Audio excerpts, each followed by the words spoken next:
Temos a grande honra de termos conosco hoje lideranças do Movimento Negro de São Paulo e do Rio de Janeiro. Eu vou convidar a Débora Maria da Silva, do Movimento Mais de Maio. Por favor, Débora.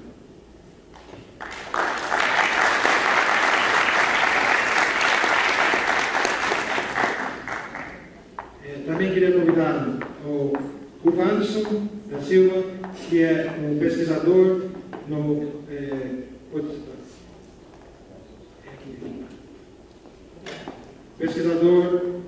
da Universidade Estadual do Rio de Janeiro, também é de São Paulo, de origem aqui de São Paulo, e também vai falar sobre o movimento negro. Sejam muito bem-vindos.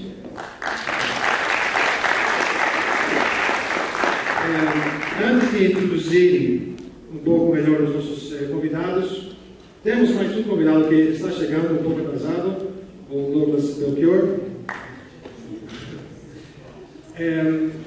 Uma pequena reflexão sobre esse ano de debates que tivemos. Para nós foi uma novidade ter aqui um debate, um ciclo de debates como esse.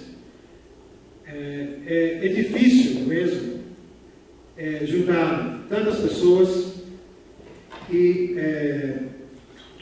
colocar toda a ênfase em um ciclo inteiro de debates sobre a questão racial e as suas várias dimensões brasileiras e globais. Essa foi a proposta do nosso grupo de estudos, é a proposta do nosso grupo de estudos. Tivemos a ideia de trazer esse debate para favorecer, abrir o espaço aqui para esse debate, e vocês foram fundamentais nessa tarefa. Não sei se vocês têm consciência disso. Não se faz debates como esse que tivemos aqui na universidade ou em qualquer outra. É muito difícil sustentar um debate como esse. Portanto, eu queria agradecer a vocês, a Uniafro, cada um de vocês em particular, pelo seu apoio, pela sua participação, e espero que vocês também tenham tido uma experiência muito boa com a gente aqui. Espero também que vocês voltem.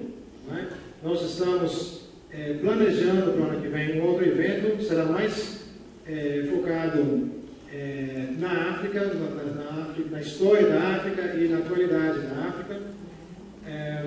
E estamos definindo ainda como esse vai funcionar. Então, vamos dar continuidade, tentar dar continuidade a esse formato nosso aqui. Agora, os nossos convidados, rapidinho, eu vou introduzir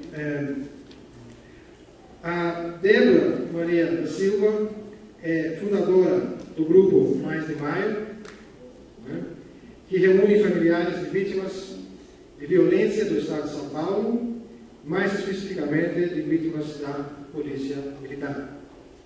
O grupo foi fundado em 2006, após o assassinato de 562 pessoas, a maioria jovens negros, por grupos de extermínio ligados à Polícia Militar. O grupo defende a desmilitarização da segurança pública e reparação para os familiares de vítimas de violência institucional. Em 2013, o movimento recebeu a medalha Chico Mendes de Resistência, e a Débora, em particular, também recebeu, no mesmo ano, o Prêmio de Direitos Humanos do Governo Federal. O Wanderson é um jovem militante, temos também um grande prazer tê-lo conosco hoje. Ele se formou em Ciências Sociais aqui na USP, em São Paulo, fez mestrado também em Sociologia aqui em São Paulo e hoje é pesquisador na Universidade Estadual do Rio de Janeiro, no IESP, tá certo? E estuda a sua tese de doutorado sobre a violência contra a juventude negra e a rede de mobilização de combate à violência contra a juventude negra. Portanto, muito obrigado, sejam muito bem-vindos e logo vou passar a palavra para a Débora para dar início ao nosso debate. Boa tarde a todos e a todas. Quero agradecer primeiramente ao Wanderson por ter convidado a nós a comparecer aqui e pelos demais organizadores, porque é pertinente se montar, se formar um grupo, a gente vê um auditório que a gente espera, porque nós já vamos plantar essa semente aqui hoje e a gente espera retornar aqui multiplicado, porque para nós mães de maio, para nós também não tem muito valor a quantidade, o que vale é a qualidade, e vocês fazem esse papel muito bem por estar aqui. Esse é o papel que a gente diz que é o papel da resistência. Eu sou Débora, eu sou da Baixada Santista. Em maio de 2006, primeiro eu vou pedir desculpa pela minha voz. Eu estou com uma gripe muito forte, mas não tinha como eu me cobardar de negar a minha presença aqui. Então eu estou falando assim até um pouco puxado, mas a luta é nossa e a luta tem que continuar mesmo doente. Em maio de 2006, para quem muita gente que está aqui não se lembra, o estado de São Paulo, ele tocou o terror na nossa periferia, matando mais de 600 jovens no espaço de uma semana. Um desses jovens foi meu filho. Meu filho era o Gari. Ele trabalhou no dia do seu assassinato de atestado médico, com 15 pontos na boca, e recebeu à noite como sentença 5 tiros. O nosso filho pagou por uma guerra que não era nossa, mas sim de um sistema podre e corrosivo, que é o sistema penal e o sistema de segurança pública do nosso Estado e do nosso país. Mas nós, mãe de maio, resistimos. E quando a gente fala que nós resistimos após 40 dias de depressão, sem comer, só bebendo água e fumando cigarro, porque eu sou fumante. Caí numa depressão profunda, caí na cama do hospital. E no 5º dia de internação, meu filho apareceu para mim. Isso está relatado no primeiro livro nosso, do Luta a Luta, passo a passo. Como foi difícil aceitar que era meu filho que estava ali tentando me levantar daquela cama. E muito difícil falar. Mas eu pensava que aquela visão que eu estava tendo era consequência das medicações que eu estava tomando. Mas eu me enganei. Me enganei profundamente, porque no dia seguinte os dedos do meu filho estavam cravados no meu braço, arroxeado. Eu vi as partes do meu braço arroxeado com as marcas do dedo dele. E ele, antes dele ir embora, ele deixou uma missão: mãe, levanta dessa cama, que eu não quero a senhora onde eu estou. Por mais que seja bom onde eu estou, eu quero a senhora lutando pelos que estão vivos. Porque para mim só justiça. Quando eu recebi alta, eu fui atrás de uma das mães, porque eu vi várias mães na frente da televisão chorando a perda dos seus filhos. Eu nunca pensava que eu via as lágrimas dela e depois eu era a próxima vítima. Eu fui buscar uma das mães, a Edinalva, e aí, assim, como eu e a Nalva, falei, Nalva, vamos que eu conheço o caminho da justiça. Mas eu me enganei e muito. Mas a Nalva falou, se você conhece o caminho da justiça, então vamos. Eu falei, então vamos ver se a gente consegue mais mãe. Fui atrás da Vera. Através da Vera, foi uma maratona, porque entramos para dentro da favela. Uma favela assim, onde o silêncio existe. A gente sabe que existe em várias comunidades, não era diferente lá de Santos. Mas na resistência dessas duas mães, nós conseguimos descobrir aonde morava a Vera. E quando encontramos a Vera, através do filho dela, nós descobrimos onde morava a outra Vera, que era a mãe da grávida de 9 meses, que também foi assassinada na Baixada. Eu, particularmente, não perguntei para as outras mães, mas eu, particularmente, eu não sabia o que era subir uma serra. A única coisa que eu aprendi foi criar meus filhos. E quando eu subi para São Paulo para pedir ajuda, eu descia em todas as estações do metrô achando que eu ia me perder.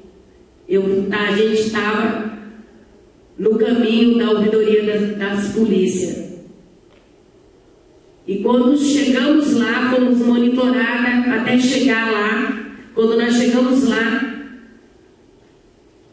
nós fizemos a denúncia. Da ouvidoria, fomos indicados para ir no CONDEP, Conselho de Defesa de Direito da Pessoa Humana. Até na época dos crimes de maio era o conselho.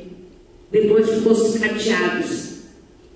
Então, quando a gente se deparamos no CONDEP, no conselho, existia um livro ao qual a gente não tinha conhecimento. O livro chamado Crime de Maio.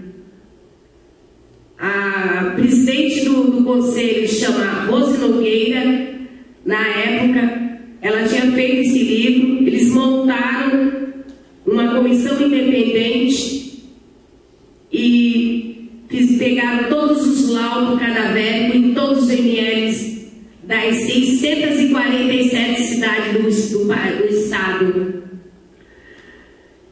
Foi uma surpresa para nós quando nós recebemos aquele livro, porque até então a gente pensava que só nossos filhos que tinham morrido, a gente não sabia a tamanha carnificina que aconteceu no estado de São Paulo, o pior massacre da história contemporânea do nosso país. E foi acobertado pela uma Copa do Mundo de 2006. Mas nós ficamos com a dor da perda dos nossos filhos. Mas nós também ficamos com a resistência. Essa resistência que a gente tenta passar para vocês, jovens, que tem que resistir. Não temos que aceitar um sistema corrosivo.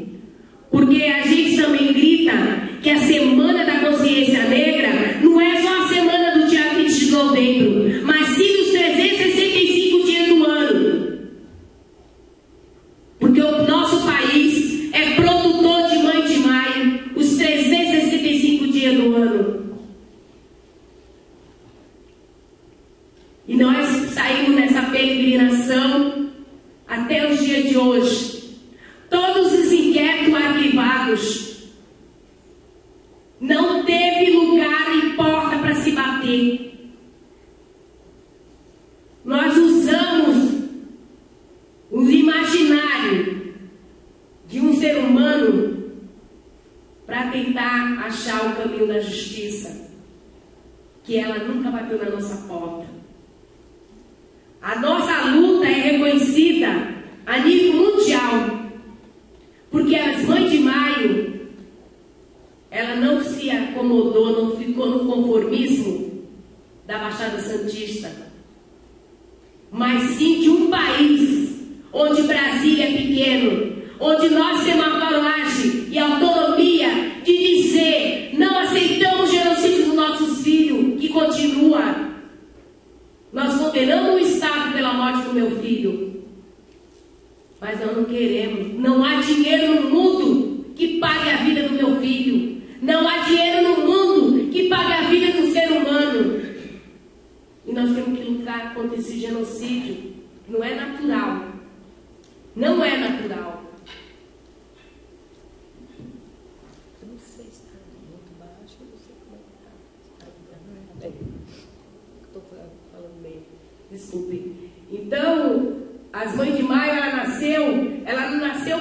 não para querer poder do bolso, mas sim o poder da transformação. Essa transformação que ela tem certeza que está dentro de cada um de nós, mas principalmente da mãe. Nós, mãe de maio, do mês de maio de 2006, nós temos, no estado de São Paulo, pasme, dos 600 jovens assassinados em uma semana, nós temos 17 mães. Mas nós temos e damos colo para as mães dos 365 dias do ano do país. Houve um atraso na minha chegada aqui, por um acidente que aconteceu na Anchieta. E eu nervosa em casa, porque o carro não chegava, e eu achava que eu tinha que não mais aceitar. Mas eu falei, vinha na consciência, eu não posso me acovardar. Eu tenho uma missão de ir e eu vou.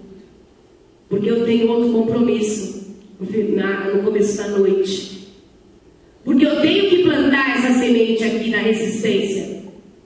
Essa mãe que está aqui falando com vocês, essa mãe negra, para chegar ao patamar federal, ela gastou muita sola de sapato. Ela mostrou que tinha que agir para poder causar uma transformação. E a transformação está aí. Nós implantamos, com a maior certeza, 5 leis no estado de São Paulo. Nós estamos lutando há muito tempo para ela ser nacionalizada. A PL 4471, que é o fim dos registros do auto de resistência, mas em São Paulo é resistência seguida de morte. Ela está sendo manipulada por quem nós escolhemos para nos representar no Senado e na Câmara Federal.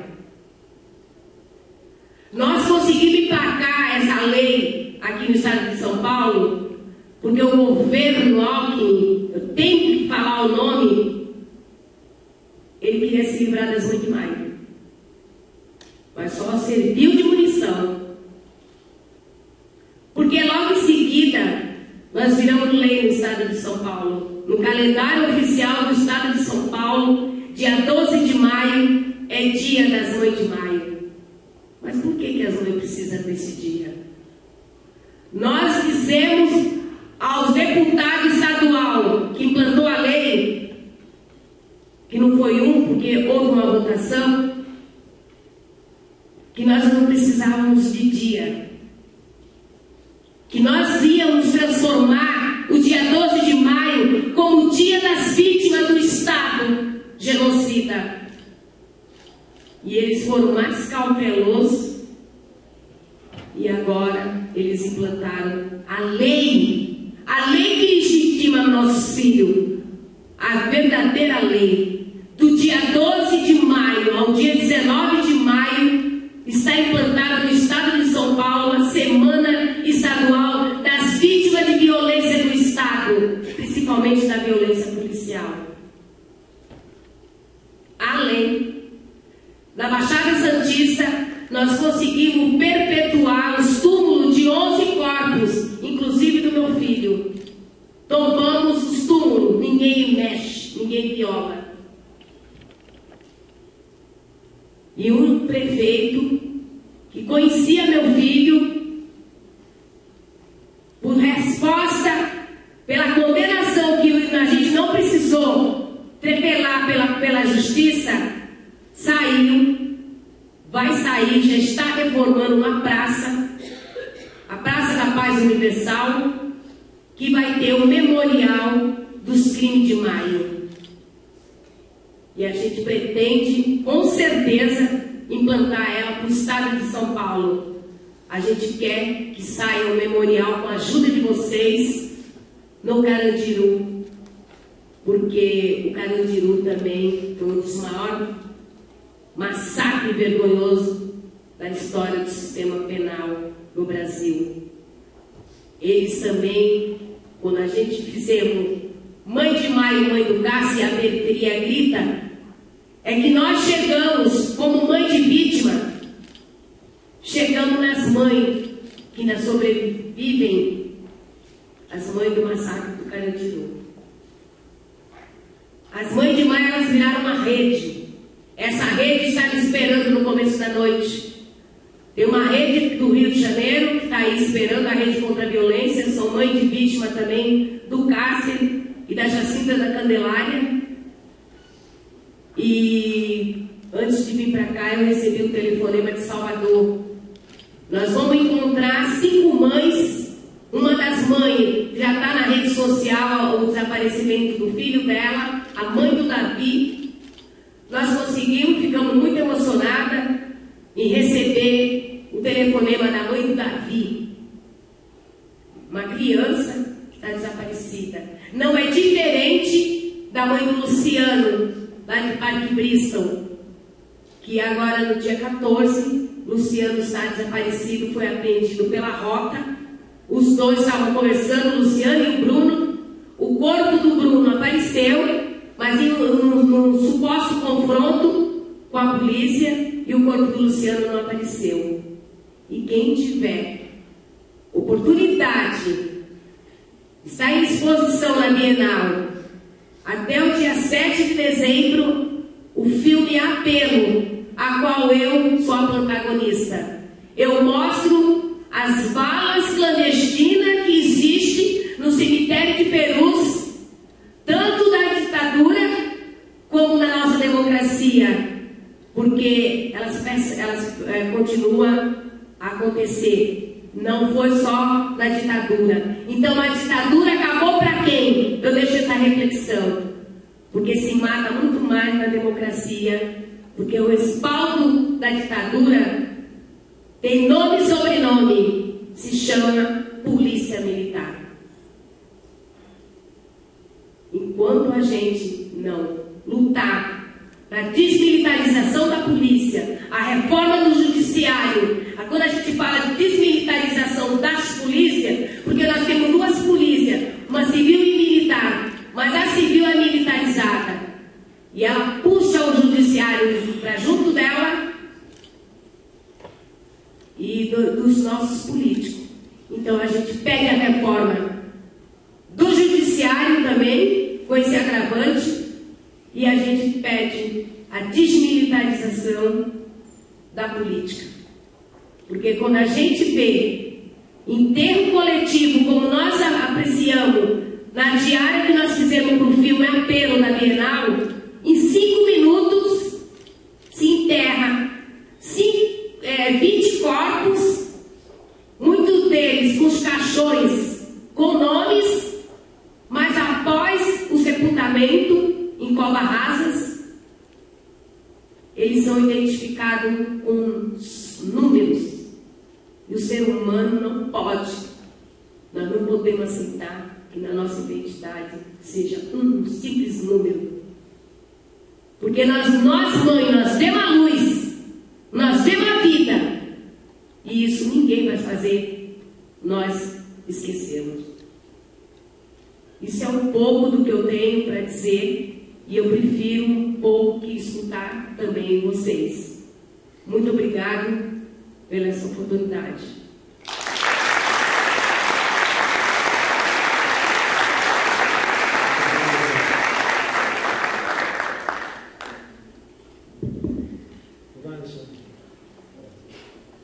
Bom, gostaria de agradecer aos professores da Universidade Federal do ABC, em nome do Muriatan Barbosa. Cumprimentar a Débora pela fala. É sempre muito difícil falar depois que a Débora fala, que ela tem um discurso que toca a gente de uma maneira muito profunda, né? Minha proposta aqui é um pouco continuar um pouco essa conversa que a Débora começou, um pouco sinalizando que na última década, que foi a década considerada a década da superação da desigualdade, um dos dados mais relevantes no Brasil foi a redução geral da taxa de homicídio né, a taxa total de homicídio. E quando a gente olha os dados mais de perto, principalmente por meio do mapa da violência, a gente percebe que a taxa geral de homicídio caiu, a taxa de homicídio da população branca caiu e, curiosamente, a taxa de homicídio da população negra subiu. Ou seja, há uma focalização do processo de homicídio no Brasil. Essa focalização do homicídio no Brasil coloca um problema muito sério para a gente. Coloca o problema de pensar que democracia é essa, que processo de crescimento é esse, que redução de desigualdade é essa, que aumenta a taxa de homicídio da juventude negra. A gente não está no plano de desenvolvimento do Brasil. Esse eu acho que é o recado que documentos como Mapa da Violência traz para a gente. Por quê? Porque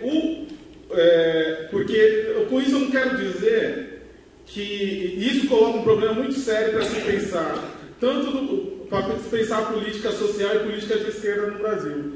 Isso eu não quero dizer que o movimento negro nunca colocou a questão da violência ou do genocídio na pauta. A população negra sempre soube que ela era a preferida da polícia. A população negra sempre soube que os negros morrem mais do que os brancos nas periferias da cidade, né? Tanto é que o movimento negro unificado, em 1978, começou a se organizar depois que o Robson Silveira, um feirante de Guaianazes, foi pego pela polícia e torturado barbaramente, né? Ou seja, os casos de homicídio, os casos de violência policial contra a população negra e a juventude negra em especial, ela é bastante frequente. O problema é que esses dados colocam uma questão: como superar isso? Como fazer com que pare-se de matar negro no Brasil, né? Ou seja, há pouco tempo atrás, numa outra crise que ocorreu entre PCC e Polícia Militar, a Polícia Militar de Campinas soltou o delegado da Polícia Militar de Campinas soltou uma nota dizendo que deveria reforçar a segurança de um bairro chamado Taquara, que é um bairro de classe média de Campinas, e que os policiais deveriam parar predominantemente jovens, pretos e pobres. O que isso quer dizer? Que o negro, só por ser negro, ele já é suspeito. O corpo negro é o corpo vigiado. A questão do preconceito e boa parte do resultado dessas taxas de homicídio maior entre o negro está no fato de que a polícia usa como principal critério de suspeição a cor da pele. No Rio de Janeiro, as polícias militares têm um ditado que é, quando eles se comunicam no carro, eles falam elemento suspeito da cor padrão. Ou seja, eles não chegam nem a nomear o nome da cor. O nome da cor daquele que deve ser parado, o nome da cor daquele que deve ser repreendido, já é subtendido, né? Ou seja, nesse sentido, a agenda que se coloca em torno do genocídio da juventude negra é uma agenda que cada vez mais precisa ser assumida principalmente por uma esquerda. Porque a gente vive, quem acompanhou o processo de eleição, a gente vive num contexto onde segurança pública é pensada, principalmente pela classe média, como mais polícia. Mais polícia para fazer o quê? Para prender quem? A taxa de encarceramento de São Paulo é 3 vezes maior do que a taxa de encarceramento de Minas, que é a segunda maior taxa de encarceramento do Brasil. Ou seja, o tipo de política de segurança pública que a gente tem assistido é um tipo de segurança pública, e a maneira como a segurança pública aparece no debate público é um tipo de segurança que prega que quanto mais repressão, melhor. Que o único tipo de crime a ser repreendido é o crime contra o patrimônio. É uma polícia e uma política de segurança e de justiça que tem um lado muito bem definido. Então, nesse sentido, a agenda de genocídio da juventude negra é uma agenda radical, porque ela, ao mesmo tempo que recupera a agenda antiga do movimento negro, ela aponta para limites da democracia brasileira, e limites sérios, mesmo no processo democrático a gente nunca tocou. A agenda de desmilitarização é uma agenda radical. É uma agenda que fala que a polícia deve ser controlada, que a polícia não pode chegar a qualquer jeito nas favelas e periferias. Né? Ou seja, e aí quando você solta vê uma reportagem sobre chacina ou sobre grupos de extermínio na internet, quando você olha os comentários abaixo, o que a gente mais lê? Deve matar mesmo. Bandido bom é bandido solto. Então, com isso que eu quero dizer, que o debate sobre segurança pública, e principalmente o debate sobre o genocídio da juventude negra, é hoje em dia um debate de classe social também. Ou seja, a classe média ela não está interessada se a taxa de homicídio entre a juventude negra é maior do que a branca. O que ela quer é que a polícia prenda mais. É que faça a contenção entre o shopping center e as favelas. Ou seja, o caso, por exemplo, que ocorreu do rolezinho é sintomático desse processo. É sintomático de uma política de segurança pública que não consegue lidar com a ideia de que todo mundo tem direito, que gosta de criminalizar a pobreza, que gosta de criminalizar e que age criminalizando a negritude. Eu acho que, nesse momento, a agenda, e eu acho não tenho certeza, a agenda de genocídio contra a juventude negra aparece dentro da agenda do movimento negro como uma questão de urgência. Uma questão de urgência e uma questão estratégica para que a gente consiga levar ao extremo uma ideia que o racismo, inverter completamente um processo que o racismo costuma fazer com a gente, que é a desumanização da população negra. Ou seja, um dos resultados dessa diferença entre homicídios entre jovens negros e jovens brancos é que a polícia não vê os jovens negros como seres humanos iguais aos jovens brancos. Né? A questão que se coloca aqui é de humanização da juventude negra. O Racionais, no início da década de 90, já pontuava isso e dizia: agora a juventude negra tem voz ativa. Todo o processo do movimento hip-hop se constituiu fazendo a denúncia da violência policial. Por quê? Porque esse é um ponto fundamental.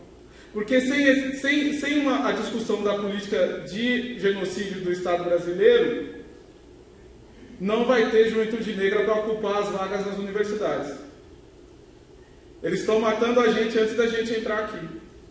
E eu acho que é isso que faz com que essa agenda se torne cada dia mais urgente e cada dia mais central para pensar todas as políticas que envolvem a população negra.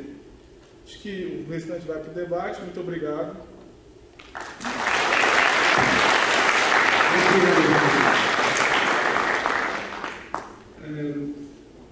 Eu queria, então, fazer também uma breve reflexão sobre os assuntos que foram colocados na mesa. Eu acho que um assunto que os nossos dois convidados colocaram com muita clareza é que há uma continuidade de repressão do período da ditadura militar ao período atual da chamada redemocratização. O Estado, o aparelho do Estado brasileiro, enquanto algumas burocracias foram transformadas, por exemplo, o parlamento ganhou obviamente mais liberdade, o Senado. Enquanto isso, outros aparelhos do Estado, em particular o Judiciário, o Sistema de Segurança Pública, não foram transformados. São os mesmos aparelhos de repressão que continuam a enfrentar de maneira violenta os problemas que o país se recusa a resolver. É uma questão de longo prazo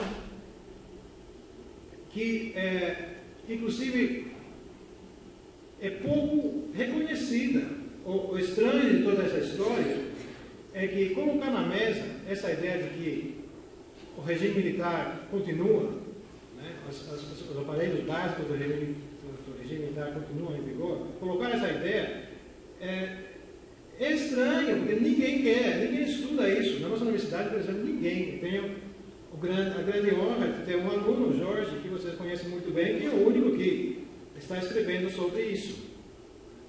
Quando a gente olha os nossos cursos de economia, de relações internacionais, a nossa pós-graduação de ciências humanas e sociais, ninguém considera que esse período atual pode ser um período, pode haver uma continuidade do período anterior. Isso simplesmente é suprimido, mesmo nas pesquisas.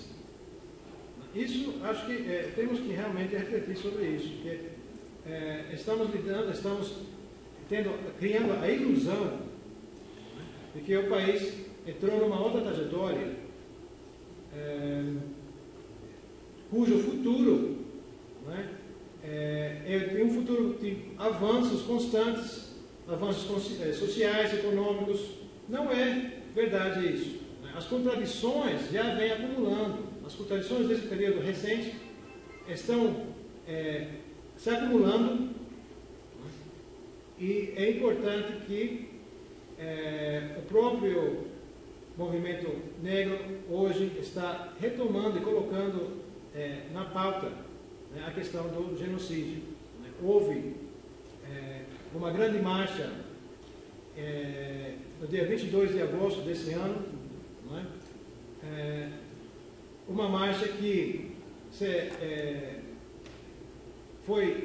espalhou pelo país, nas grandes cidades e cidades outras menores, uma marcha que não foi nem coberta pela imprensa, muito menos houve alguma discussão na universidade sobre isso, pelo menos na nossa. Passou assim. Reflete mais uma vez a ideia de que houve uma ruptura entre o período militar e o presente. Esse é o grande mito que a gente introduz. E acho que um dos desafios, o principal desafio que se coloca com urgência é realmente a questão da violência estatal, direcionada principalmente à juventude negra, e que tem a capacidade, se enfrentada, tem a capacidade de liberar forças nesse país, da própria juventude, que nunca tiveram o espaço de se desenvolverem atualmente. É um dos grandes desafios, e o principal. Além disso, eu queria saber também dos nossos convidados e de vocês, como o título do nosso evento de encerramento hoje os desafios políticos do movimento negro. Eu queria colocar a primeira pergunta, vocês também, obviamente, não vão abusar da minha função aqui, mas eu vou abusar sobre isso. Qual seria uma estratégia capaz de, pelo próprio movimento negro, capaz de conscientizar os setores da sociedade, os setores que se consideram, se acham progressistas, e que nunca levantaram, aceitaram, né, que nunca levantaram, nunca prestaram atenção, né, à violência, né, que temos no país contra a juventude negra. Como conscientizar e o que mais você poderia fazer em termos de conscientização sobre todos os aspectos da questão racial? Né? Temos problemas diversos. Né? No último evento nosso, a nossa palestrante falou sobre o feminismo e o antirracismo. Claramente, esse também é um dos nossos grandes desafios, que precisa se enraizar muito mais, né, em todos os setores chamados progressistas da sociedade. Temos também outros setores que, ao longo dos últimos 20, 30 anos, tiveram um papel fundamental no país. O movimento camponês, do MST. Esse movimento também nunca, apesar de que é um movimento que também foi sempre sujeito à violência, nunca interpretou essa violência como uma questão racial. Tivemos aqui, antes de vocês, o João Pedro Stedley, faz tempo, né, no início, acho que foi em maio, também ele foi desafiado, né, pelas perguntas que vocês mesmos fizeram. Claramente há um problema, que mesmo os setores mais avançados, né, da população, né, o movimento negro não consegue chegar, né, ou chega de maneira muito atrasada, complicada, né, não consegue invadir esses espaços.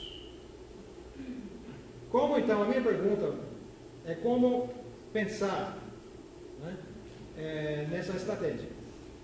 E também, bom, vamos começar com isso. Bom, eu tenho um pensamento meio radical. Eu sou eu sou mais do que uma radical. Eu sou uma revolucionária. E a minha reflexão é uma das melhores receitas para poder a gente atingir o verdadeiro objetivo, que é para isso que nós caminhamos. Primeiro tem que ter união. Não existe união. Houve um racha muito grande dentro do movimento negro. O movimento negro, para nós, mães, tem que esquecer um pouco os editais. O dia que o editais ser de todos, a gente começa a pensar.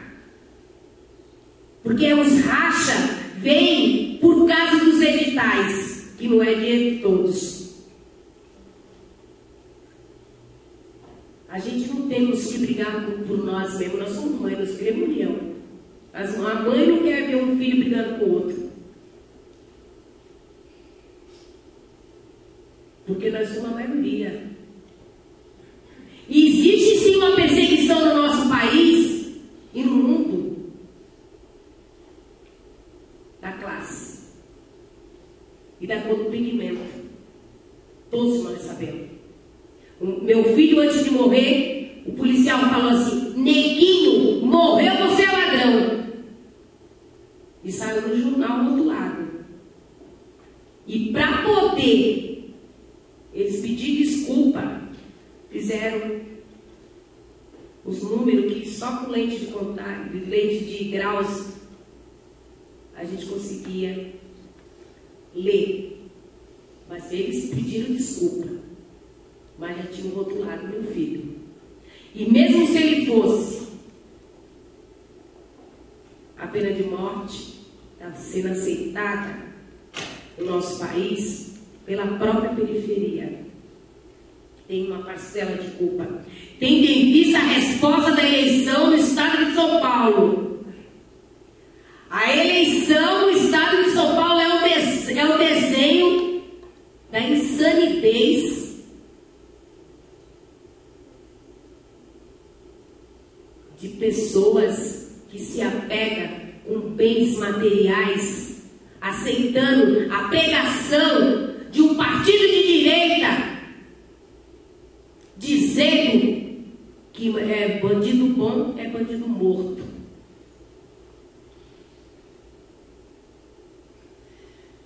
As mães de maio, elas já foram atachadas pelo ex-chefe da rota, que não teve a capacidade de debater olho no olho, porque nós não temos medo. Nós não podemos ter medo. Quando você cai para a resistência, você não pode ter medo. Então, nós somos a maioria.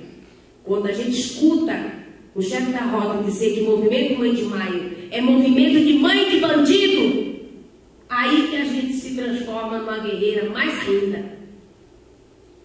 Porque nós não temos medo da bala. Nós não temos medo do açoite. E vocês podem ter certeza, eles não vão viver alimentados do nosso medo.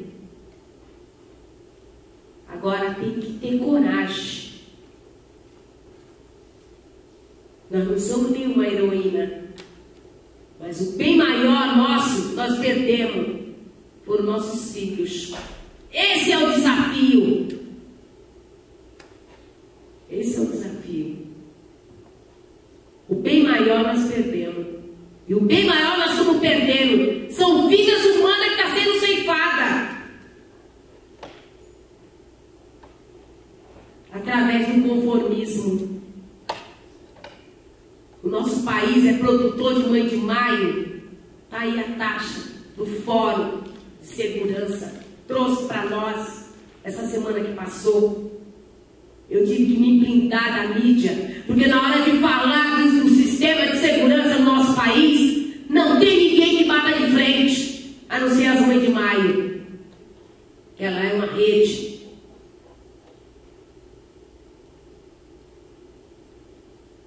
Então, eu acho que chegou a hora da gente parar para fazer uma reflexão, e todos vocês, porque vocês são o futuro do nosso país. Nós, Mãe de Maio, nós podíamos ter sentada no sofá, no conformismo, mas nós estamos na rua, doente, guerreando. Não importa onde que nos chama, nós estamos atendendo, porque nós temos que plantar a semente do bem. A semente do bem é a união. Vamos descer dos tamancos e sentir um pouco da raiz deste chão, que é a raiz da energia, de purificar as mentes e sair para guerrilhar pelo nosso direito que tem na nossa carta magna, que está sendo fatiada para proveito próprio de político pilantra que tem no nosso país. Depende de cada um de vocês. A transformação está dentro de cada um de nós. Não é só de Mães de Maio. E nem só de movimento mesmo aqui, outro ali, outro lado do rachado. Vamos se unir e dizer basta. Nós temos direito. Nós queremos um país mais justo e igualitário. Esse é o caminho. Não tem mais o que pensar. Depois que tu tem uma vida ceifada, o que resta é lutar. Não tem outro caminho. E não aceitamos. Eu podia estar no conformismo, matar o meu e se dane o resto. Não, a dor é muito doída. É uma dor que não passa. Se você estivesse, eu sei que tem alguém da família, algum conhecido que já foi assassinado, já não está mais aqui junto conosco. Por esse sistema que diz que nós, negros e pobres, que não podemos também afastar a pobreza, porque existe loiro dos olhos azuis, por menos que seja minoria, mas o fato de ser pobre, o sistema, essa guerra contra o tráfico não existe. Existe guerra contra pessoas, é classe social e cor de pele. Porque quando a gente vê uma polícia preparada para a guerra, e a guerra somos nós somos inimigos deles, ou a gente levanta, ou então quem não reage está morto. Essa é a reflexão que eu deixo.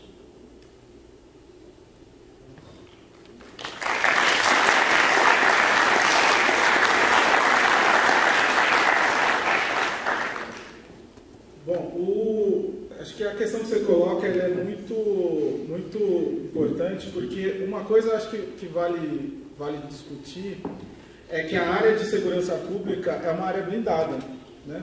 Ou seja, ir contra a política de segurança pública, e a gente viu isso nas últimas eleições, fazer uma leitura crítica com relação à política de segurança pública, perde voto.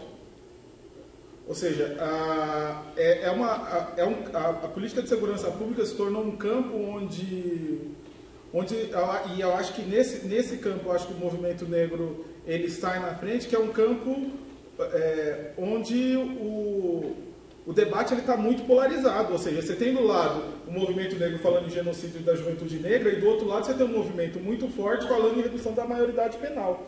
Essa polaridade, ela é constitutiva desse campo, e ela coloca em xeque uma coisa que eu acho que é a esquerda que tem que tomar cuidado e não o movimento negro, que é os direitos humanos. Os direitos humanos não é um pressuposto dos movimentos sociais hoje. Os direitos humanos estão sendo postos em xeque. As políticas de segurança pública vão contra os direitos humanos e fazem políticas de exceção e políticas anticonstitucionais tranquilamente. E isso, o pior de tudo, é que aumenta a popularidade dos políticos que estão fazendo isso. A Assembleia Legislativa nunca teve tão militarizada como está agora. Ou seja, nesse sentido, eu fico pensando que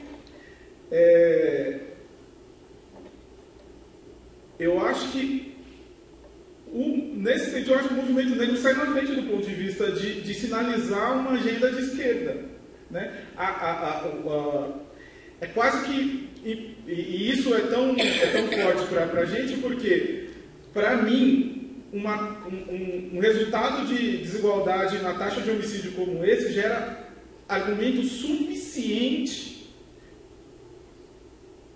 para que a esquerda se aproximasse do movimento negro e começasse a fazer política de combate à violência e política mais radical de segurança pública.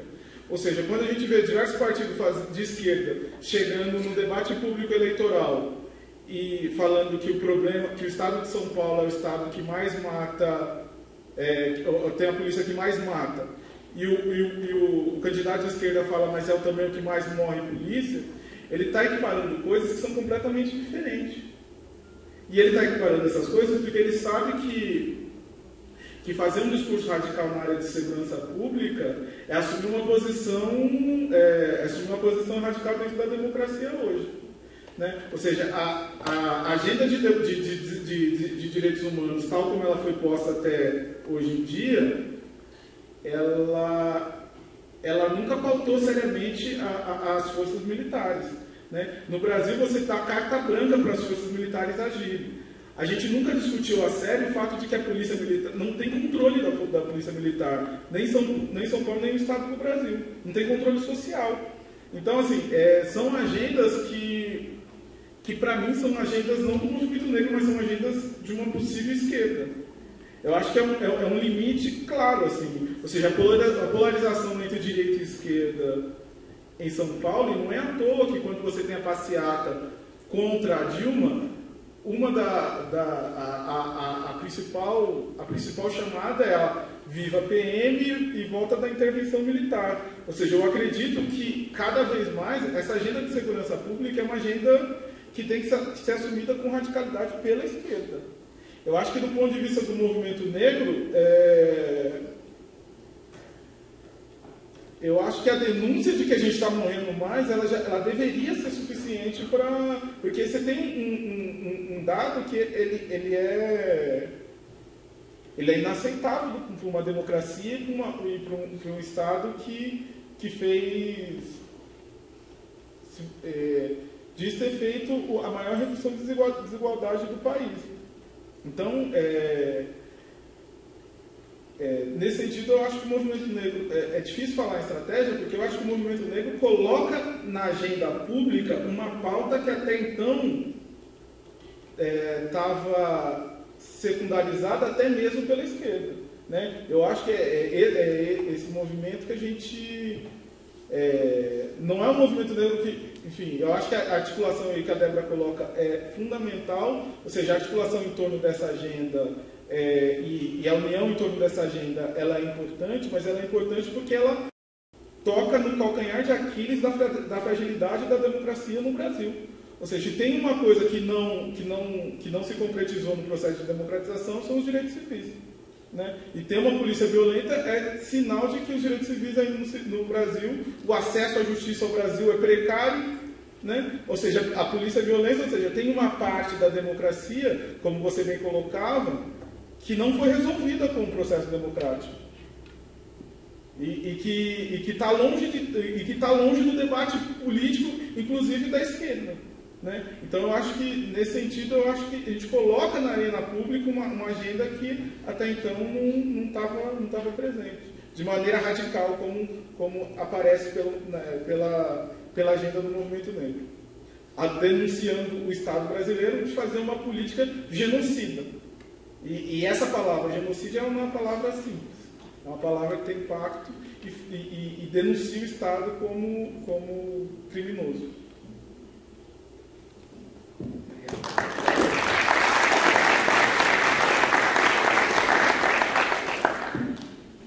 Então, vamos ouvir de vocês também. Temos mais microfones aqui. Eu vou pedir a Lida, por favor. É necessário falar no microfone porque está sendo gravado. Tá bom, gente?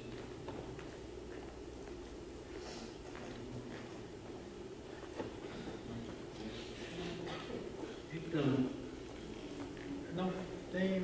Levantou a mão? Não. Quem levantou a mão?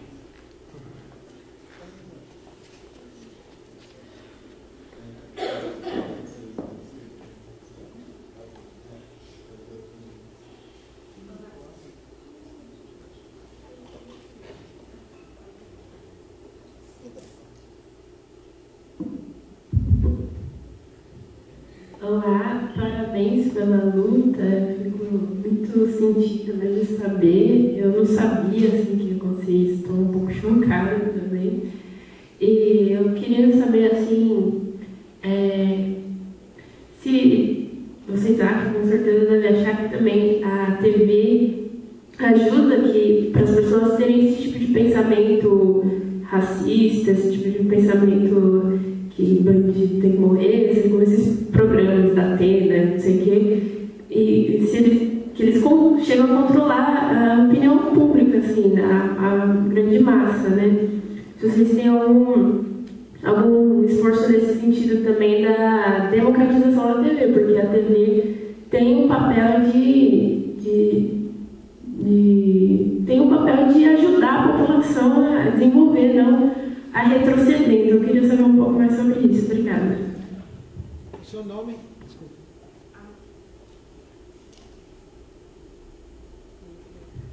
Amanda.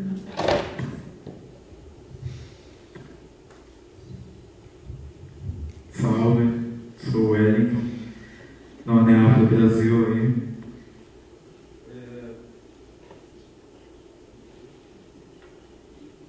Bom, eu ia pautar exatamente isso, a democratização da mídia, mas, bom, acho que para além disso, um pouco mais, está difícil pautando a democratização.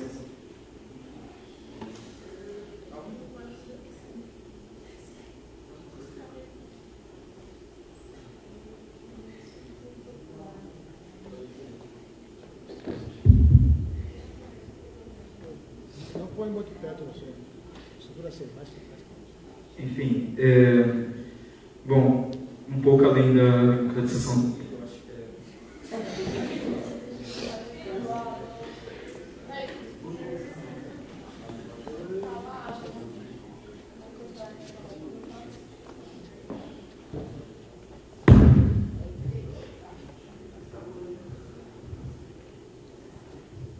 Enfim, podia ter dito antes. Olha, eu acho que é difícil estar falando de democratização da mídia, falando, acusando também a própria periferia que é conivente com os assassinatos, o extermínio e o genocídio da própria população da periferia, porque a gente não tem nenhuma instrução básica para estar combatendo tudo isso, além da revolta. E quando revolta, nós somos vistos lá como, a Débora disse, a mãe do bandido, a mãe do traficante, aquele que gosta de bandido, gosta de ladrão, enfim. Eu falo isso porque eu pego como exemplo a minha escola. Acho que eu já falei isso um monte de vezes em vários lugares que eu já fui, em reuniões da UNEAF, que na minha escola a gente fez um levantamento para discutir sobre o golpe militar. A gente fez um levantamento de quantos alunos sabiam o que era a Constituição, porque eles tinham uma dificuldade muito grande de entender muitas coisas que a gente pautava. E a gente descobriu que 90% dos alunos da escola, corpo docente de cerca de 3 mil, não sabiam o que era a Constituição. Então, como que a gente vai problematizar o que é o racismo institucional, a violência institucional, em cima disso? Vocês não têm nenhuma instrução para estar discutindo sobre isso. Enfim, a pergunta... E outra coisa, minha pergunta...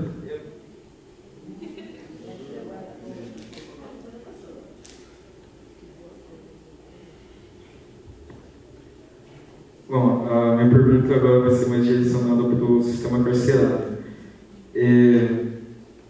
Bom, eu queria entender mais ou menos como funciona.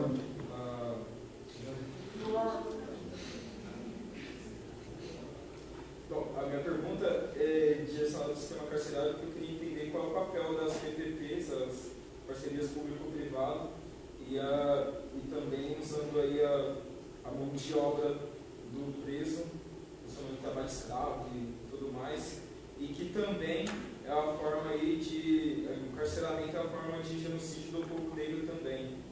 E entender mais ou menos como funciona. Obrigado. Vamos, enquanto a Lígia está trazendo mais outro microfone, vamos responder então a essas perguntas? Amanda, a democratização da mídia é uma das pautas principais, tanto das Mães de Maio, como também do movimento negro, como também do movimento de esquerda. Porque a gente tem uma mídia que, além dela ser comercializada, é uma mídia capitalista. É uma mídia que ela trabalha em favor do patrão. E quem é o patrão dela? É a classe média alta, tendo em vista a tal da rede esgoto de televisão. A rede esgoto de televisão, em nenhum momento, eles trouxeram à tona quem foram os protagonistas dos crimes de Maio. Eles cobraram resposta do Estado o tempo inteiro, quando o agente do Estado estava sendo assassinado. Mas eles não se aprofundaram para querer saber e mostrar para a população, contar para a população o que foi a verdadeira história dos crimes de Maio. As Mães de Maio, elas tiveram uma ideia pertinente. Negociava as matérias com a mídia. Olha que mãe bobinha, né? Não tira e nem coloca nenhuma vírgula. Deixa a minha fala rolar. Doa quem doer. Não é à toa que Rede Globo, Regina Casé, Pedro Bial, eles receberam o não das Mães de Maio. Talvez nenhum movimento falasse um não para a Rede Globo. O movimento Mãe de Maio não aceitou. Porque ninguém ia colocar a palavra na nossa boca. Quando mataram em maio de 2006, onde houve esse massacre, a gente cita esse massacre, porque esse massacre tem que ter uma reflexão. O governo do Estado rotulou como um crime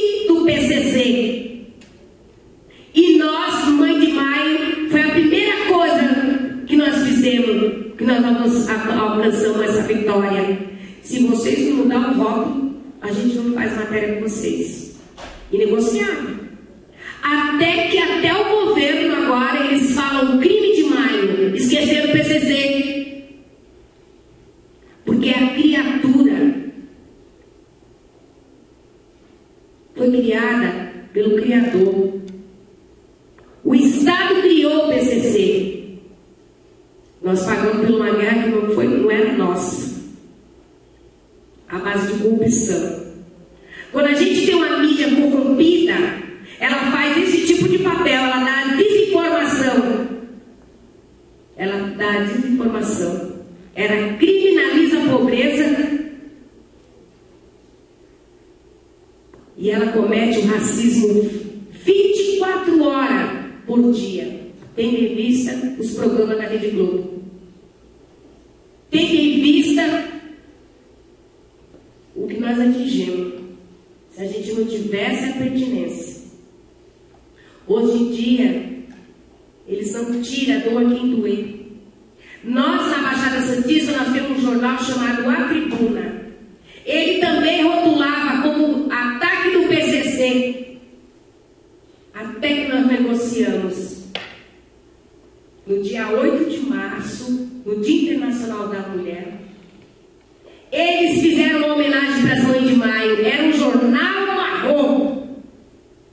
E se depender das Mães de Maio, de marrom, ficou para trás. É passado deles.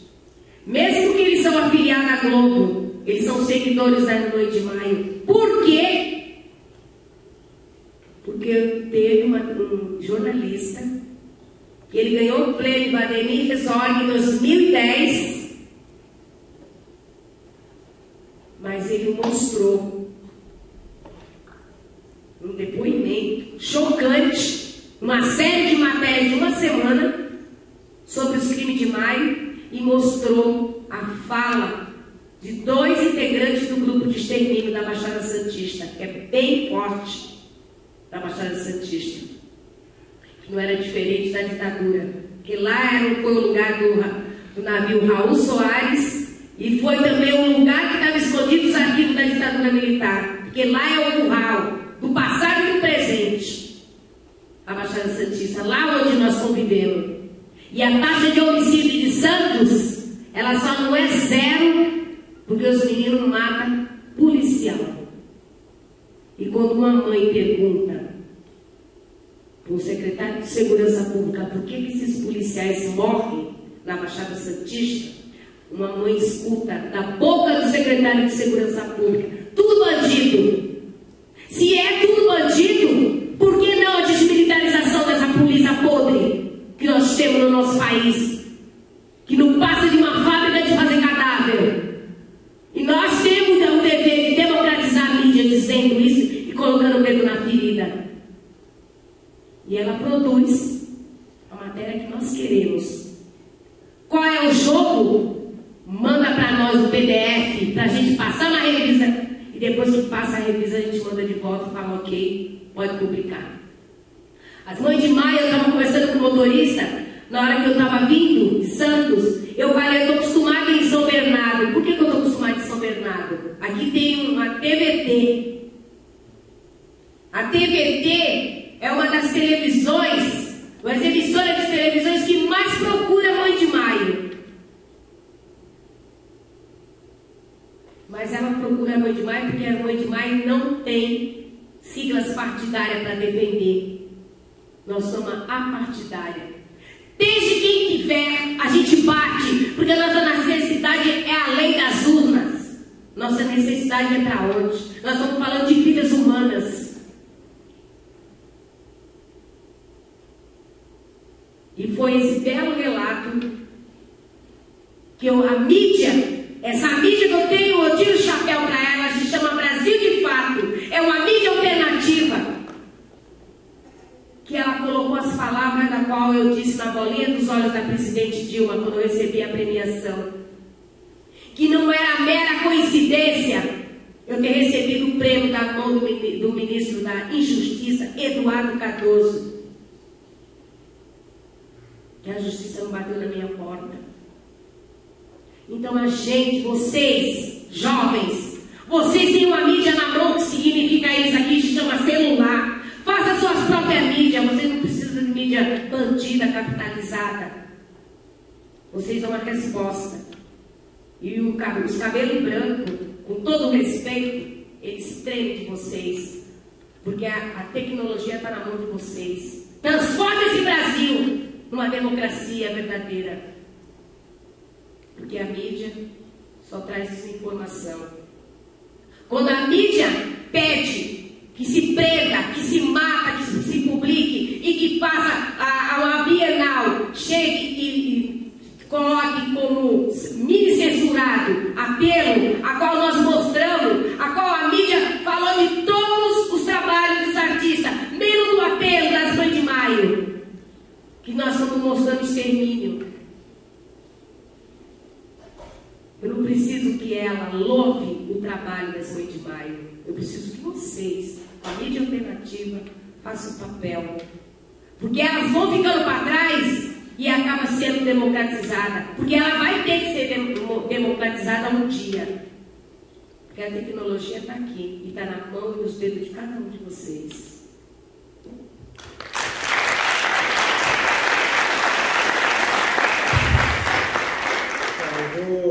Vou responder a questão sobre o sistema carcerário. Você tem toda a razão. Assim, desde os governos do PSDB, a principal estratégia que eles criaram de controle do crime em São Paulo foi a construção acelerada e gigantesca de presídios, né? Ou ampliação do sistema carcerário paulista. São Paulo é responsável por mais da metade da população carcerária do Brasil. É muita gente. É muita gente. E com um sistema bastante rigoroso e ao mesmo tempo corrupto de funcionamento, né? E uma das agendas que em São Paulo não emplacou por uma questão do tamanho e de como isso seria instrumentalizado, ou seja, o repasse de recursos, um grande problema. Eu estou falando da possibilidade, por exemplo, você falou dos planos PPP, né? Parceria público-privada. Uma das agendas mais fortes do PSDB, de fato, é a privatização, não só do PSDB, mas da agenda neoliberal, é a privatização dos presídios. Em São Paulo isso só não ocorreu porque você tem um sistema muito grande e você precisa ter a garantia de recurso direcionado para o sistema, ou seja, você precisaria que todo recurso que viesse do governo federal fosse direto e fosse gastado no sistema penitenciário. Não, você precisa de fonte garantida. Mas em Minas o sistema carcerário é privatizado. Então, a gente está no caminho da privatização, né? Ou seja, a privatização é um dos horizontes, principalmente de determinados setores da direita. A privatização é um dos horizontes do desdobramento da política carcerária no Brasil. E isso seria dramático, porque além de repressivo, o sistema carcerário seria lucrativo.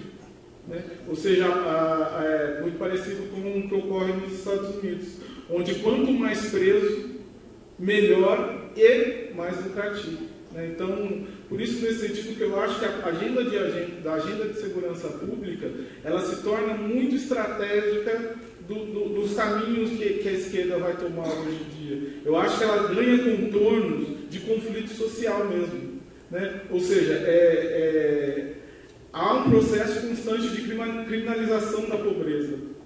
Né? E o que é mais dramático, que essa criminalização da pobreza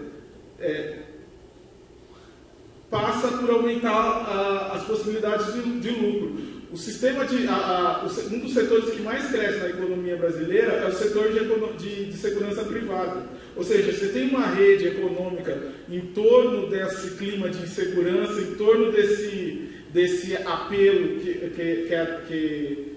que vocês falavam em torno da mídia, de que a gente vive num lugar inseguro, que o bandido tem que ser preso, que não dá para andar na rua, que quanto mais repressão melhor. Esse movimento ele não é alheio a um tipo de política econômica, ele está atrelado a isso, né? E por isso que eu acho que essa agenda torna-se cada vez mais central e cada vez mais importante para que uma esquerda, ela é fundamental, tornou-se fundamental para a direita, ou seja, uma das principais bandeiras da direita, e no confronto tem que ser uma das agendas prioritárias para a esquerda também.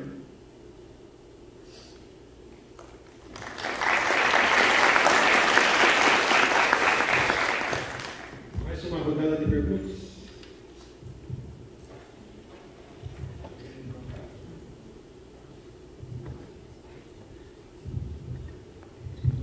Boa tarde, meu nome é Camila. Eu queria só levantar a questão do racismo no ambiente acadêmico. Já que essa semana, não sei se foi essa semana ou outra semana, teve um caso de um cancioneiro na faculdade de USP, Faculdade de Medicina de Rio Preto.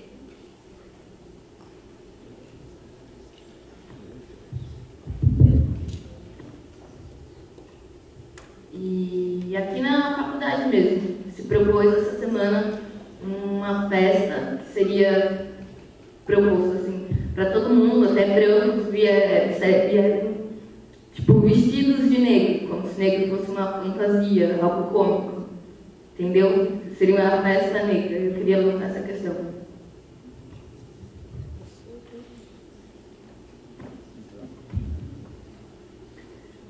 Boa tarde, eu sou a Jennifer, sou militante da LERC e do Grupo de Mulheres Poemosas. Na verdade, eu queria trazer mais uma contribuição, assim, porque a gente está discutindo a questão da polícia, né? E a experiência da Débora e de várias outras mães em relação ao papel que a polícia cumpre no Estado, assim, porque, no final das contas, a morte dos negros acaba sendo uma política objetiva do Estado. É uma política velada, né, porque não está escrito em nenhum papel.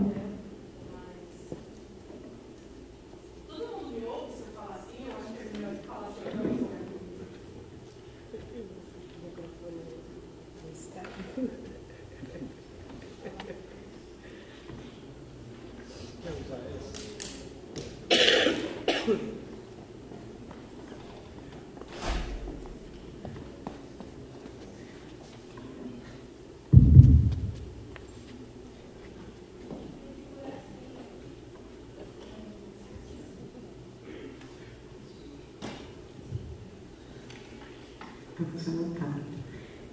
É uma política de Estado não velada, assim, né? Porque, inclusive, a gente da discussão, assim, em relação à democracia, o papel que a polícia cumpre na democracia e o papel que a polícia cumpre na ditadura, assim.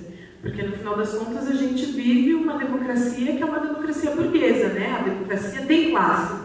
E, nesse sentido, os pobres são afetados, e principalmente os negros, diretamente com essa democracia de classe, que é a classe burguesa. Porque, por exemplo, no governo Dilma, a Dilma fez um acordo onde cedeu, né, as missões de paz para o Haiti, que a gente sabe, na verdade, que é uma polícia mundial que vai para o Haiti para matar preto no Haiti, né? E o nosso país corrobora diretamente para isso. Depois da instalação das UPPs no Rio de Janeiro, esses policiais treinados do Haiti vieram para poder usar a sua experiência haitiana nos morros do Rio de Janeiro. Então, é toda uma política bastante orquestrada e organizada de como fundamentar isso, né? A polícia militar tem uma origem da ditadura, mas a polícia, em geral, tem uma origem na escravidão, porque já existiu o capitão do mato, que servia para caçar preto. E qual é a distinção concreta que a gente tem com essa polícia de hoje, que também se mantém com a polícia para poder caçar preto, né? Na época da ditadura, o capitão do mato recebia uma premiação por cada negro que ele capturasse, morto ou vivo. E engraçado que no Rio de Janeiro, os policiais da UPPs são premiados também. O Ike Batista paga uma parte, eles recebem uma premiação também por atuações em autos de resistência. Então o Ike Batista paga uma parte e o governo do Rio de Janeiro paga outra parte dessa premiação. Então, que diferença a gente vê aí em relação à ditadura, à escravidão e à democracia burguesa? Acaba continuando uma luta de classes onde a gente, enquanto pobres, negros e favelados, temos que se posicionar e se organizar muito claramente. Assim, acho que os companheiros da mesa ilustraram bem, né? A cada 3 mortos no país, 2 são negros. Então, fora assim, dados de alguns estados, onde essa porcentagem, isso é uma porcentagem nacional, né? Mas em alguns estados essa porcentagem é absurdamente gritante e maior, e essa discussão do bandido bom e bandido morto, né? Que é muito engraçado, na verdade. Acho que a gente tem que ver, inclusive, como a gente reverte um pouco essa lógica. Porque, na verdade, no país, bandido bom é bandido rico, né? Porque consegue ficar impune, tem mensalão, tem dinheiro na cueca, tem Petrobras, enfim, tem uma série de coisas. Então, bandido bom, de verdade, é bandido rico, porque consegue roubar e ainda sai impune. E aí querem jogar a cartada do bandido para as nossas costas, assim. Da própria questão da mídia, porque é muito concreto. Assim, eu vivi um tempo no Rio de Janeiro, então esse tipo de coisa é bastante clara. Assim.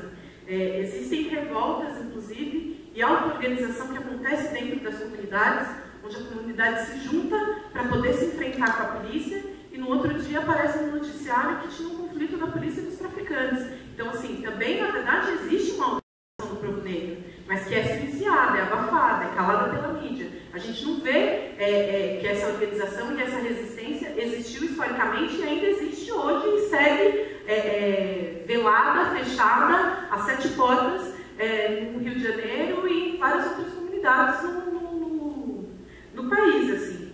E aí eu acho que da discussão da desmilitarização da polícia, eu acho um pouco insuficiente, na verdade, a desmilitarização. Eu acho que a gente tinha que ter um papel bastante mais profundo de questionar o que é a polícia, para que ela serve como asseguradora da propriedade privada e do Estado burguês, porque, inclusive, vários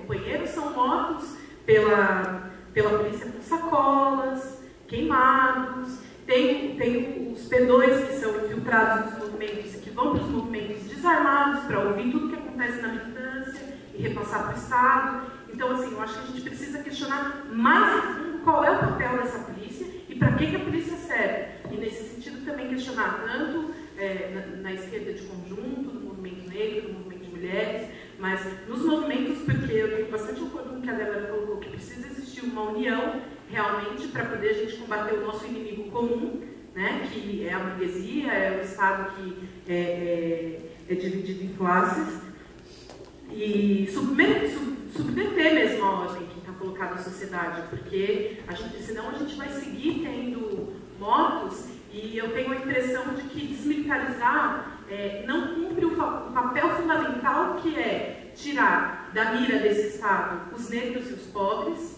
né? Porque não é só a mira do revólver, mas a gente sabe que é uma mira mais profunda de quais são os locais de trabalho que nós estamos, qual é a localização das universidades que nós estamos, qual é a localização social mais de conjunto. Então, eu acho que a gente precisa fazer realmente uma reflexão. Eu queria perguntar para a Débora, só para concluir, perguntar para a Débora se existe alguma articulação das mães a nível internacional, assim, por exemplo, com outros países, por exemplo, nos Estados Unidos teve o caso do Mike Brown, no Haiti a gente vê, né, os casos de morte que existe também pela violência da Polícia Nacional e Internacional, se existe algum tipo de articulação nesse sentido. Tem mais uma? Brevemente. Breve mesmo. Boa tarde, Sr. Jorge. Uma salve. Seguinte, grande prazer, né, poder aprender com vocês sobre esse tema tão desprazeroso, né? E, enfim, é muito simples para a gente entender o que é genocídio. genocídio. Eu aprendi com a Débora o que é genocídio, numa entrevista que ela deu para o Brasil de Fato, quando ela disse que pagou a bala que matou o filho dela. Então é isso, é o Estado matando e deixando morrer. Isso é terrível. E quando a gente lembra da Marcha da Consciência Negra, em agosto, lá na Avenida Paulista, a gente lembra de tantos outros eventos, inclusive eventos contra a violência contra animais e tal, juntando mais gente, tendo muito mais repercussão do que uma pauta uma pauta que tanto nos diminui, né? São mais de 50 mil mortes, cerca de 70% tem um perfil muito parecido, e isso não assusta ninguém, isso não é a principal pauta dos movimentos sociais. Como que 35 mil pessoas muito parecidas morrendo não pode ser a principal pauta de qualquer movimento social, né? Como que um problema desse continua sendo um problema de negro, um problema do movimento negro? Então, dá para a gente pensar se não é hora também do movimento negro romper com todo esse movimento que nunca se articula, que nunca abraça uma pauta como sendo a sua principal pauta, né? O movimento negro sempre agregou em outras pautas de outros movimentos, mas nunca uma pauta do movimento negro esteve no centro das atenções. Então, a gente não consegue mobilizar para essa pauta. Então, é um problema seríssimo até. Acho que o movimento negro precisa repensar sua postura e com quem se alia, né? E aí outra coisa, né? Foi falado aí sobre a democratização dos meios de comunicação, e talvez Freud até explica, né? A gente chega em casa no final da tarde e está lá sintonizado ou na Record ou na Band. E é triste, porque essa é, infelizmente, a única forma de a população negra, as pessoas que moram na periferia, se verem representadas. Na hora que o apresentador fala, coloca o monstro na tela, e a gente fala, acho que eu conheço esse monstro, ele morou na minha rua, já estudou comigo, ou mais, é meu filho, é meu primo. Então é muito difícil a gente desfazer isso dentro de casa, né? Porque a coisa mais difícil do mundo é ser educador dentro de casa, né? Eu vou falar aqui da participação nos cursinhos comunitários, e a gente vê que toda hora a gente perde, a gente não consegue colocar isso no mapa da violência, mas toda hora a gente perde nossos meninos para o tráfico e depois para as estatísticas. E é muito difícil. Eu acho que a universidade também devia estar preocupada com isso, senão não vai fazer mais sentido a gente estar discutindo cotas, ações afirmativas, sendo que o público potencial está morrendo, né, por coisas tão pequenas. E aí, o que eu queria saber é qual é o trabalho, né? Já que a Débora tem essa posição, essa fala tão pedagógica, de uma maneira tão simples, transformar uma fala numa tese, né? Como a gente pode ser educador dentro de casa e transformar isso dentro de casa, já que a televisão não consegue, né? Como a gente faz para abordar isso com as pessoas que estão ao nosso redor, já que a tendência é mesmo acreditar que o mundo precisa de mais polícia. Obrigado. Então, eu vou responder rapidamente, mas dentro do contexto. Camila, o enfrentamento e a resistência e o repúdio tem que haver. A gente viu isso também em Minas, né? Os calouros, sempre pintado, enfim, de negro. E nós batemos de frente, o Face das Mães está aí para receber denúncias, tem que fazer, acho que tem que ter, estou falando, a gente temos a tecnologia com prova probatória, é muito simples, você finge até, não precisa nem mostrar, finge que está telefonando, está tirando foto, gravando, faz parte, eles usam dessa forma para nos agredir, e a gente faz a mesma coisa. Enquanto houver a criminalização e também o racismo, a gente tem que combater. A gente combate o racismo todo dia. Eu acho que esse é um papel fundamental para nós.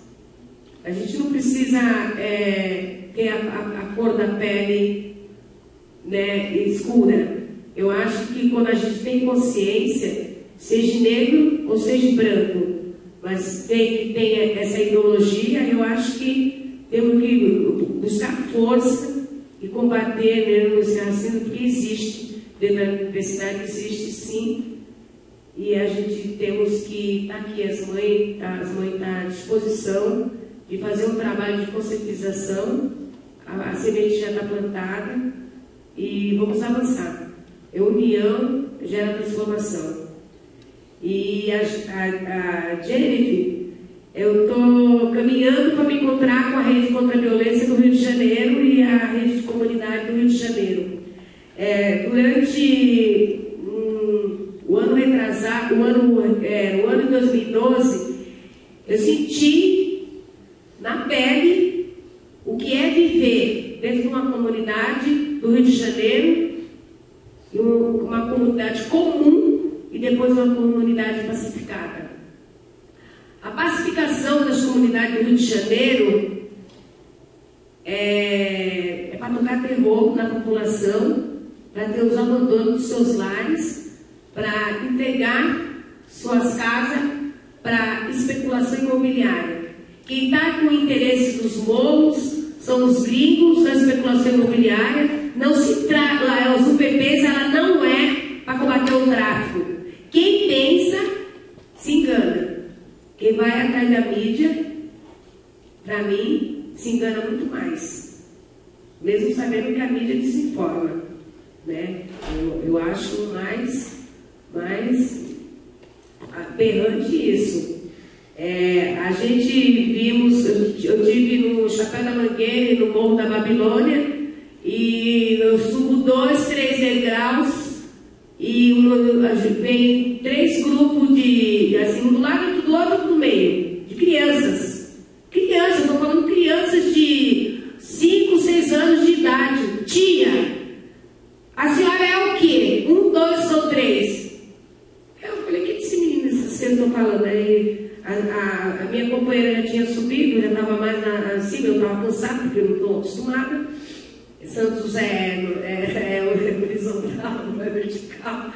E ela pegou, eu perguntei para ela o que significa isso. Mas também perguntava para as crianças o que significa 1, 2, 3. Ela falou assim, eu falei, sabe de uma coisa? Já que você não quer me falar o que significa, eu sou 3. Aí rapidamente eles me disseram, tia, não fala que a senhora é 3, senão a senhora morre. Porque aquela comunidade não tinha integrante do Comando Vermelho. Entendeu? O que significava 3. Então, a gente sabe que as UPPs, ela veio para tocar terror, e os negros que ali existem, porque o Rio é formado de populações negras, a maioria. Né, como Salvador também, Espírito Santo, a gente vê a comunidade assim, a maioria negros, que sofrem na pele aos confrontos, entre aspas, que não existe. Né? E quando você pergunta, e você se posicionou muito bem, a cultura do Rio de Janeiro é fora do comum, a gente se depara com pessoas que não têm um grau de cultura assim, acadêmica, e sabe se desembaraçar muito bem, porque sente na pele o que é de fato morar numa favela, que não tem direito à saúde, à educação, à moradia digna. E quando você fala de uma desmilitarização, a desmilitarização é necessária. Tendo em vista que o próprio Exército Brasileiro, que conduz a Polícia Militar, ele diz em nota no site dele, após julho de 2013, das manifestações, que a violência da PM tinha passado dos limites. Que é uma instituição falida que não deu certo. Só deu certo aos olhos dos nossos políticos. Porque o que aconteceu no nosso país? O governo federal, ele pega, ele aparelha toda a polícia, instituição policial e deixou de herança para nós. Mas nós fomos para a rua, que é um lugar que ninguém deveria ter saído, mas com sabedoria, fortalecer a base primeiro, depois sair na rua para saber o que quer. Não andar como se andasse com um cachorrinho, como foi feito em julho. Que os repórteres perguntavam o que a pessoa estava fazendo na rua, eu não sei. Foi um absurdo. Se eu estou na rua, o Estado nunca me tirou da rua, porque o Estado não deixa eu dormir, eu sei o que estou fazendo na rua, eu estou lutando por direitos. Ocupar praças e ruas por direito. Não é à toa que o grito do excluído foi esse ano e se clamou das mães.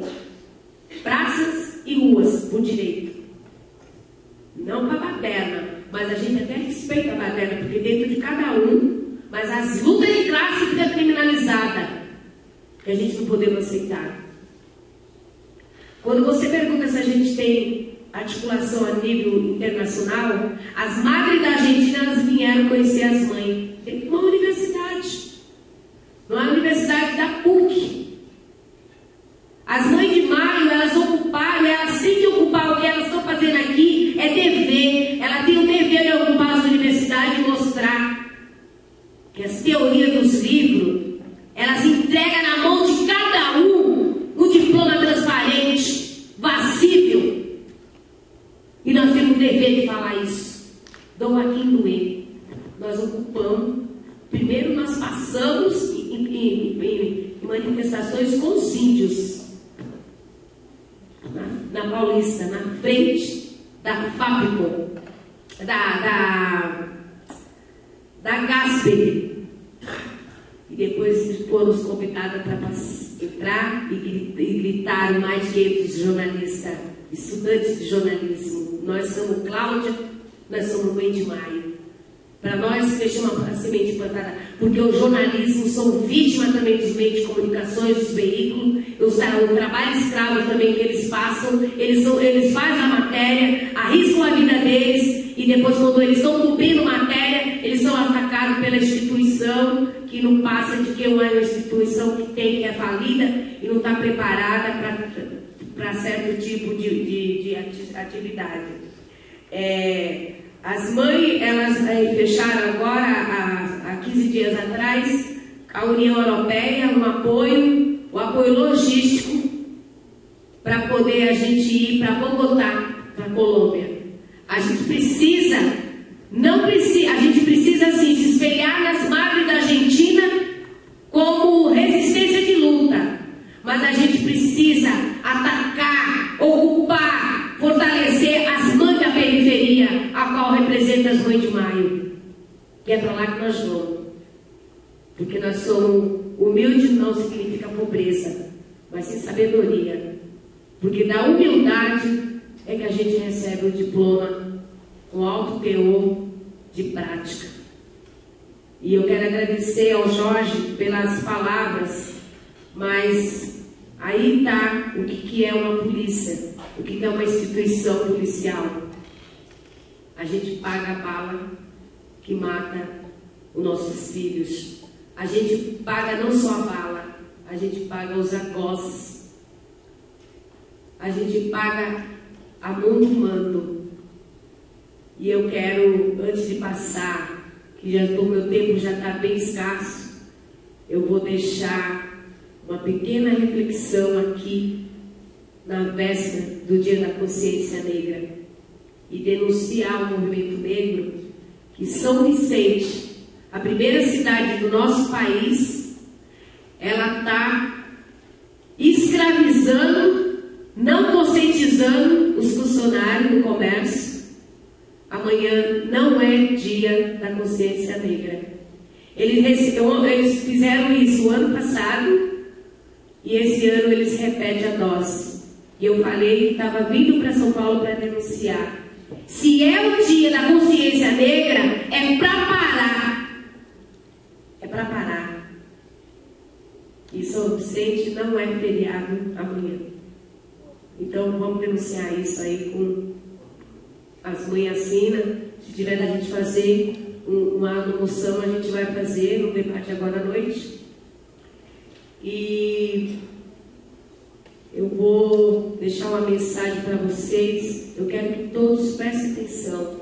É o texto do apelo, é o texto que está na Bienal, o nosso filme denunciando o genocídio da juventude do estado de São Paulo.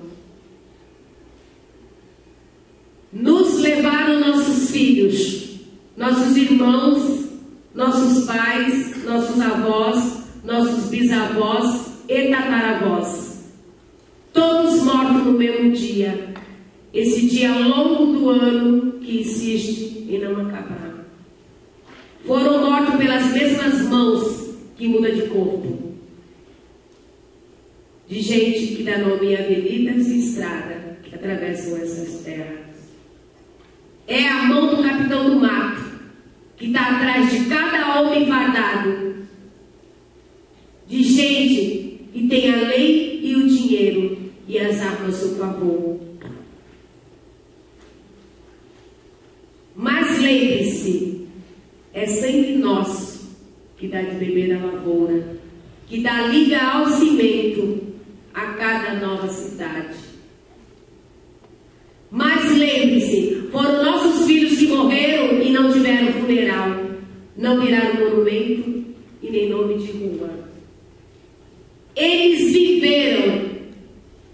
viveram 13, 15, 20, 30 e 40 anos, carregando ele em nossa barriga. Nós vemos a luz, nós vemos a vida, e isso nós não vamos esquecer. Como eles ousam negar que a gente fale o nome dos nossos filhos? Como eles proíbem enterrar os corpos sem nome que se acumulam pelos cantos? Por que eles querem arrancar esse pedaço de nós? Não esqueceremos essa metade amputada, essa dor que dói como uma fisgada de um membro que já não existe mais. E vocês vão me ajudar a erguer esses mortos? Vão me ajudar a erguer esses túmulos? Não deixe que meu grito se transforme numa palavra muda a ecoar pela paisagem. Me ajudem a barrar o rajar da metralhadora. Porque não se esqueçam, eles morreram como filho, irmão, pais e avós. Não como terrorista e nem como escravos. Se querem secar nossas lágrimas, se querem que nossos mortos virem comida de saúva, é nosso dever não deixar. Mesmo que nos aprisionem com as leis, mesmo que nos amedronte com os fuzis, eles não vão viver alimentados do nosso medo. Temos que lembrar dos nossos, temos que lembrar dos mortos. Esse é o dever dos vivos. Esse trabalho não é um trabalho perdido. Obrigada.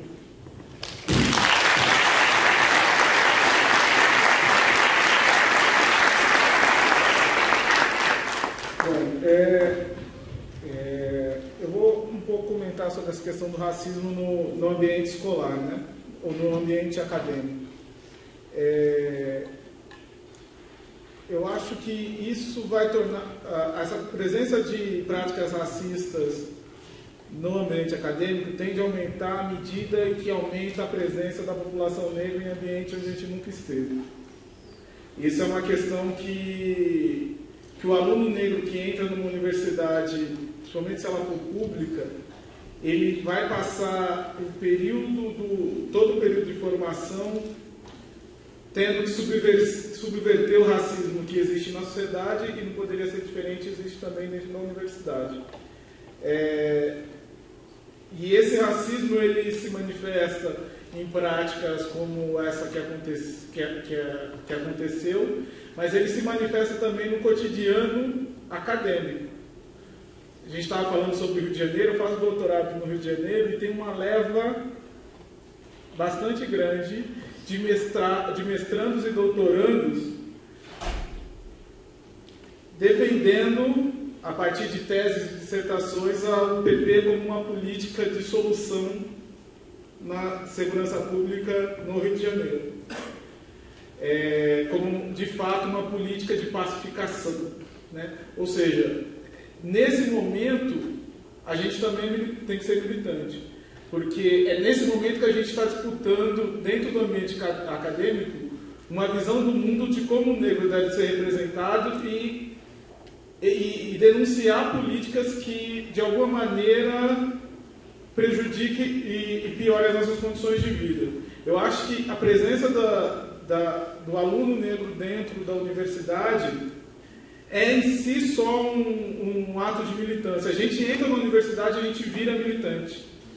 E não tem como não ser militante, porque não deixam a gente não ser militante. A gente não é um aluno, mais um aluno. A gente e sempre vai ser dentro da universidade um aluno negro. Independente da sua posição política. Você é sempre tomado como um aluno negro. E espera-se de você ou a conivência com práticas racistas, ou você reage e se torna militante. Porque a condição do negro dentro da universidade é, de fato, uma condição de estranhamento ainda. Né? Não somos poucos como éramos há 10 anos atrás, mas ainda somos diferentes dentro do ambiente escolar. Do ambiente escolar e do ambiente universitário. Então, eu acho que essa é uma condição que está com a gente, como estudante negro dentro de um espaço que nunca foi pensado para receber esse tipo de aluno. E é muito interessante quando eu penso que a gente vem de família, em grande medida, a gente vem de famílias onde a gente não tinha espaço de estudo dentro da nossa casa. Né? A gente chega com uma socialização que a gente não foi preparado para entrar aqui. A gente chega com uma socialização que não coincide com as exigências que a gente encontra dentro da universidade. A gente tem que criar uma nova forma de ser universitário. Né? Somos as primeiras gerações que criam uma nova forma de ser universitário, que a experiência universitária não está nos nossos pais. E muitas vezes nem a experiência escolar propriamente dita. Então, o desafio que se coloca para o negro dentro da universidade pública é o desafio de democratizar a universidade, nesse sentido. A gente chega para aproveitar a universidade vindo com o conhecimento que a gente aprendeu nas instituições públicas de ensino, não em casa, não com nossos pais. Então, a gente chega exigindo da universidade pública que ela seja pública de verdade. Gostaria de agradecer bastante a oportunidade de vir compartilhar com vocês aqui esse momento, de estar com a Débora, que é sempre um prazer ouvi-la e aprender com ela. Agradecer os professores, Muriatã, enfim, e é isso aí, tamo junto.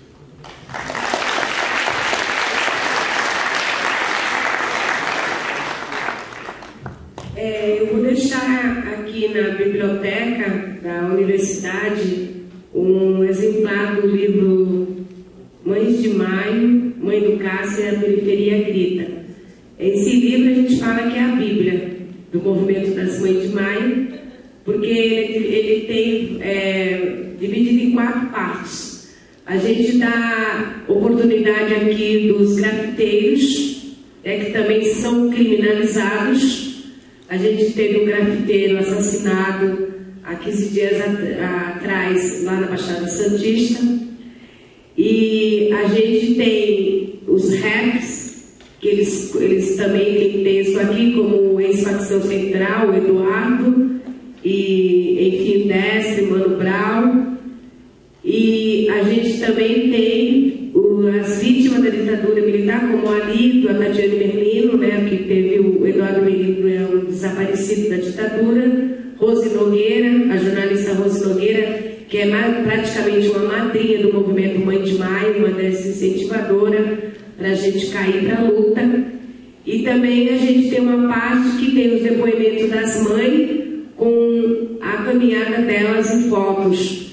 E a única parte, é em preto e branco tudo, e a única parte que colorida. É uma carta que eu peguei no túmulo do meu filho, que o meu neto, ele fez um presentinho para o pai no Dia dos Pais. Muito difícil eu falar, mas eu ensinei para ele que a casinha do pai dele era um túmulo.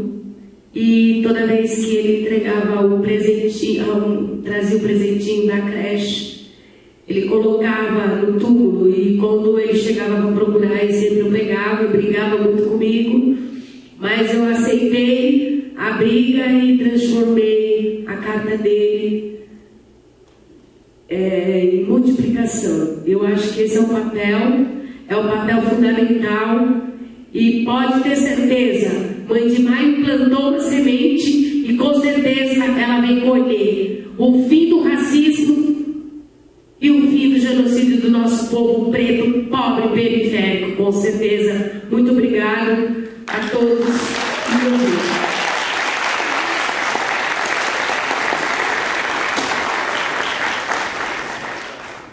Gente, muito obrigado. Eu queria agradecer a vocês em particular, realmente, que nos apoiaram esse ano todo. Sem vocês, a Uniafro, né, todos os militantes da Uniafro, não teria sido possível sustentar esse debate aqui nessa universidade. Portanto, obrigado, e espero que tenhamos outra oportunidade no ano que vem. Ok, gente? Mas rápido possível.